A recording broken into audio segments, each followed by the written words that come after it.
Pardon. C'est un peu tendancieux quand même ce que je viens de faire.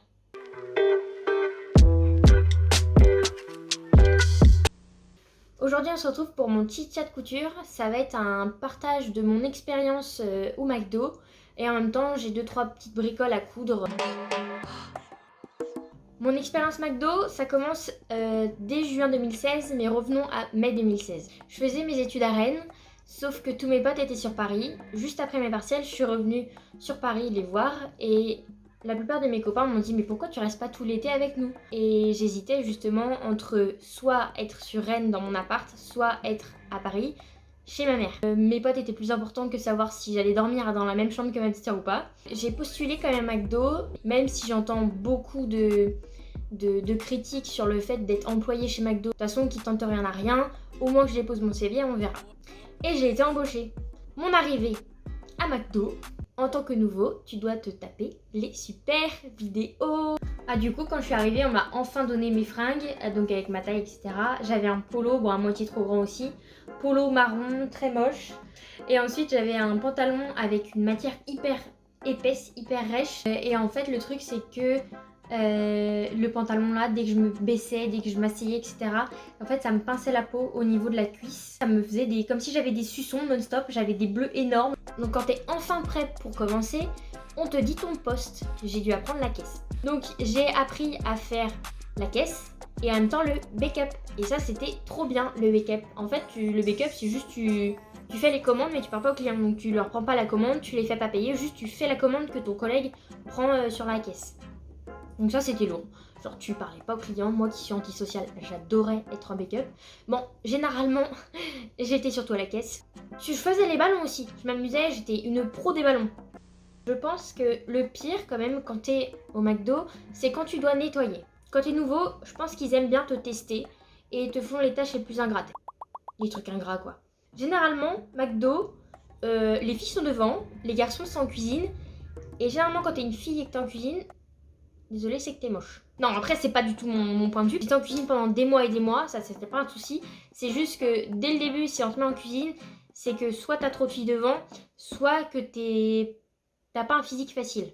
Thérèse n'est pas moche, elle n'a pas un physique facile. C'est différent. Cet été, il a tellement été décisif pour moi. Genre, j'ai tellement kiffé cet été que de 1, je me suis dit, c'est parti, je vais faire un job étudiant et pourquoi pas McDo vu que j'ai autant kiffé. Et puis, vu que je suis déjà formée, Pompelope. Donc je finissais le 31 août sur Paris. Je commençais le McDo je crois le 3 septembre.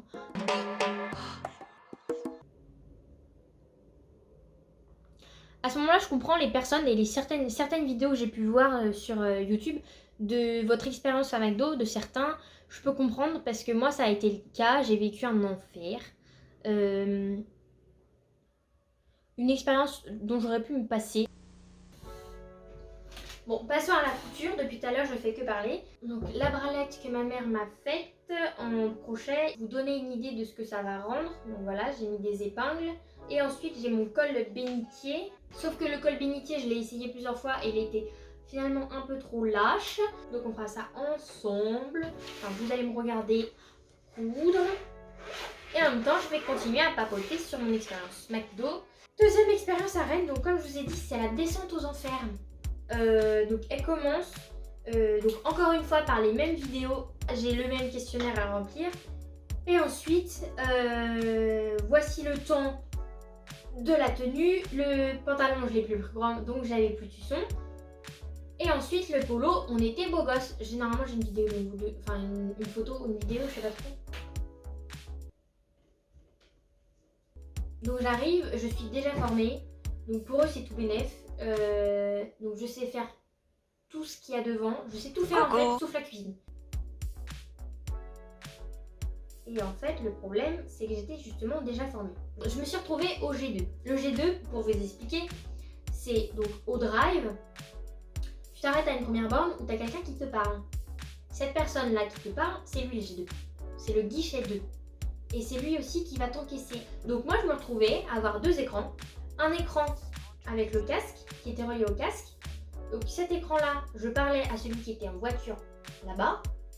Et en même temps, j'avais un autre qui était devant moi, à la fenêtre, sur mon deuxième écran, où je devais l'encaisser. Va faire les deux choses en même temps. Je sais qu'une nana est censée savoir faire deux choses en même temps. Mais là, le guichet 2, je me suis retrouvée là. Donc, je travaillais à peu près 10 heures par semaine. Et ben, je me suis retrouvée 10 heures par semaine. Une des nanas qui s'est fait embaucher avec moi, elle croyait que j'étais une peste. Elle disait, elle, je l'aime pas, elle a une sale gueule. Bah oui, mais excuse-moi meuf, quand tu auras exactement le même poste que moi, je pense que là, tu pourras te dire, ouais, elle a de quoi être une peste. Elle a de quoi être pas aimable et de quoi être, bah pas aimable, voilà. J'étais clairement pas aimable en fait. Je crois que c'est pas tout à fait... Attends, je vais le tester.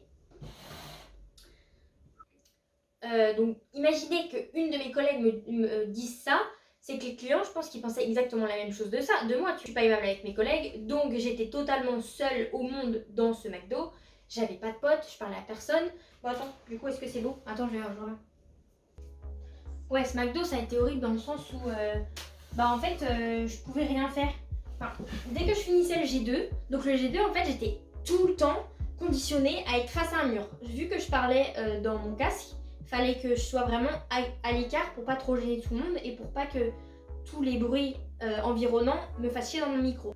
Les managers et la directrice, vraiment, c'était des cas. La directrice a donné des petits noms d'oiseaux comme ça à ses employés. Les managers, elles étaient pas mieux. Il y en a une un jour en plein milieu du rush. Elle était tellement submergée qu'elle s'est retrouvée dans le négatif. C'est là où il faisait moins 18. La meuf, elle allait pleurer là-bas. Bon, du coup, je vais pouvoir passer à ma bralette.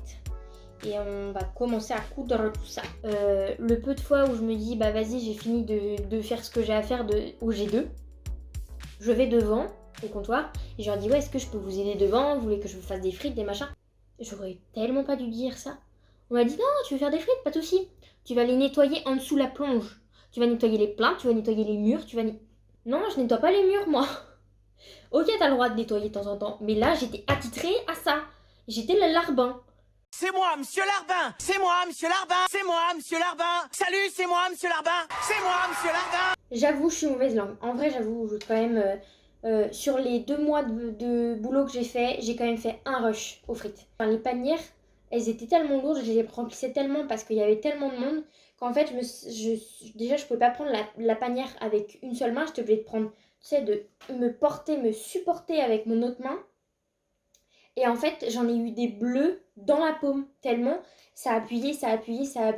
Ma main n'était plus opérationnelle, quoi. Je pouvais plus rien faire. Et moi, j'étais en 10 heures semaine. Pour 10 heures par semaine, tu es obligé d'avoir 3 fois de disponibilité. Donc j'avais inscrit 30 heures de disponibilité. Ils te prennent en CDI, mais en plus, ils te font une période d'essai de 2 mois qui peuvent plus ou moins rallonger ta l'essai. Donc s'ils sont pas contents de toi, tu dégages. Du coup, moi, c'est ce qui m'est arrivé. Un week-end, je ne pouvais pas venir bosser. Donc, j'avais demandé à mes 2 managers, quelles sont les procédures à mettre en place. Et pour pas être notée absente, mes jours où je pourrais pas être là. Mais je sais pas, j'avais prévu ça au moins un mois ou 3 semaines avant. Donc en l'occurrence, c'était des indisponibilités que j'aurais dû déposer, une feuille écrite avec un truc spécial indisponibilité. Sauf qu'à ce moment-là, je ne savais pas. Je leur ai demandé et on m'a dit non, mais t'inquiète pas, tu le dis à tout le monde, on est au courant, il n'y a pas de souci.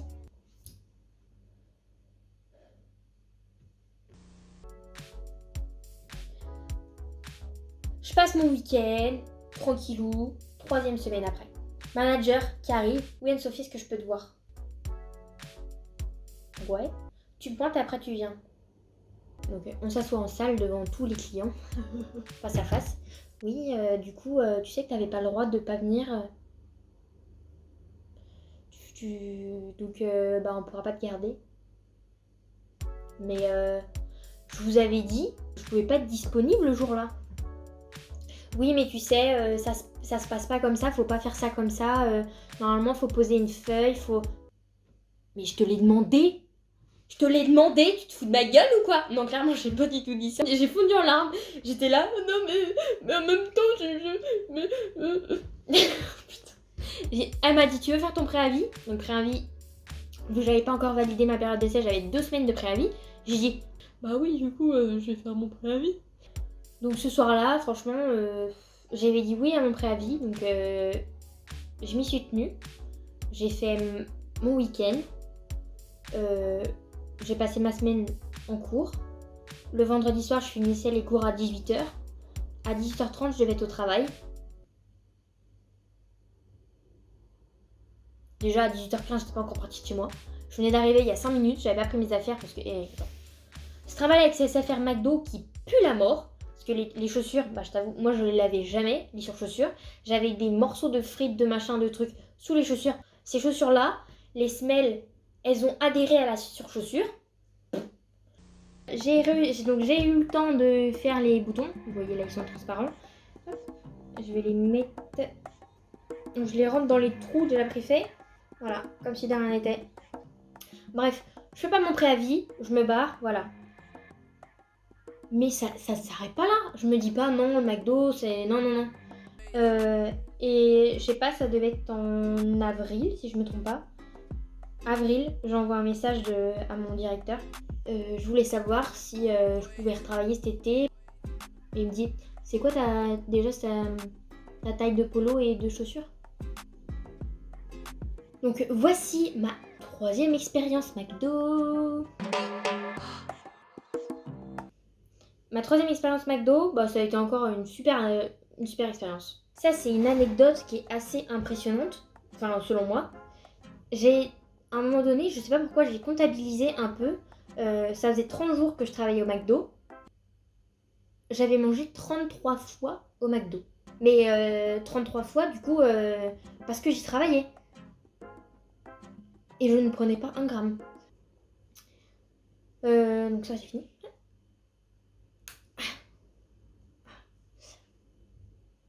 3 ans d'orthodontie pour ça. Ah ouais, je sais même pas si je vous ai dit. J'ai plus qu'à faire les coutures. Donc couture là, couture là. Bon, là j'ai encore une épingle, en vrai. Et voilà. Ça va me faire une petite bralette. Ben en fait, je commençais un peu à me lasser. J'avais pas forcément envie d'être en caisse. D'ailleurs, un jour, je me suis retrouvée vraiment, je sais pas, en juillet. Bah, tenez, j'ai une vidéo. J'avais dit que j'allais m'enrhumer. Je sais pas si c'est mon karma qui est pourri ou qu'il faut vraiment que je joue au loto. Tiens, en juillet, je me tape je sais pas trop, une angine, une bronchite mais phénoménale. J'étais aphone le soir, j'arrive au taf, pas un mot. Oui, je suis désolée, je pourrais pas. Je fais la traduction. Je pourrais pas bosser, je peux pas être en caisse. Est-ce que tu peux me mettre ailleurs parce que vraiment je peux plus parler. Vraiment à ce moment-là, je ne parlais plus. J'avais à peine un son qui sortait de ma bouche. Mon manager était sympa, il m'a dit oui, t'inquiète pas, je te mets donc on avait un côté caisse et un côté borne, donc tu préparais les commandes des bornes. Donc t'avais juste un petit écran qui t'expliquait genre Coca, Big Mac, bref.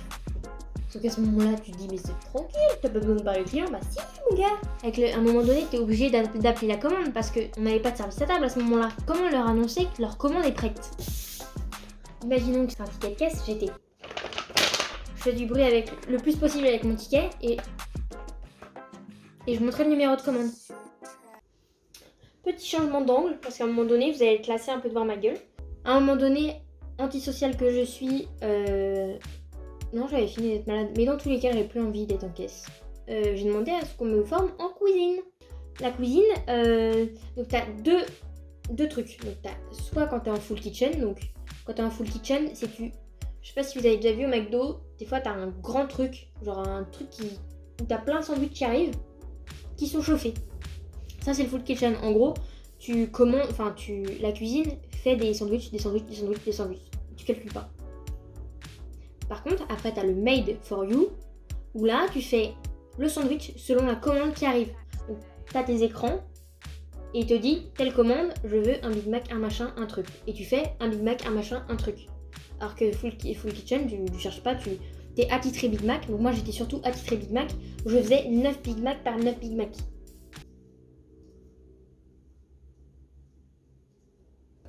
Faut pas être qualifié au McDo forcément. Mais il faut quand même avoir du dynamisme, de la réactivité, que ça percute un peu là-haut. Été 2017, je finis au McDo en mi-août.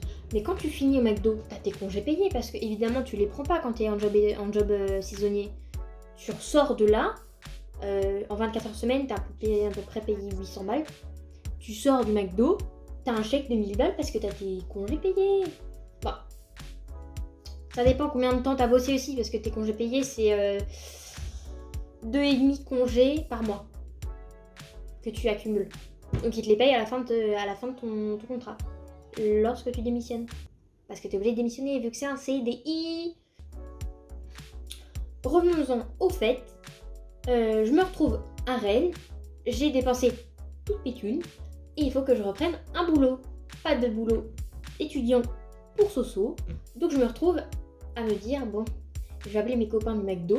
Même si j'étais antisociale, que j'ai pas parlé à beaucoup de personnes là-bas, j'ai quand même des sauces. Je me fais embaucher. Bah, j'y suis restée 20 mois. Et voilà, j'y suis restée 20 mois et je pense que ça fera l'affaire d'une prochaine vidéo. En attendant, j'ai quand même pas fini ça.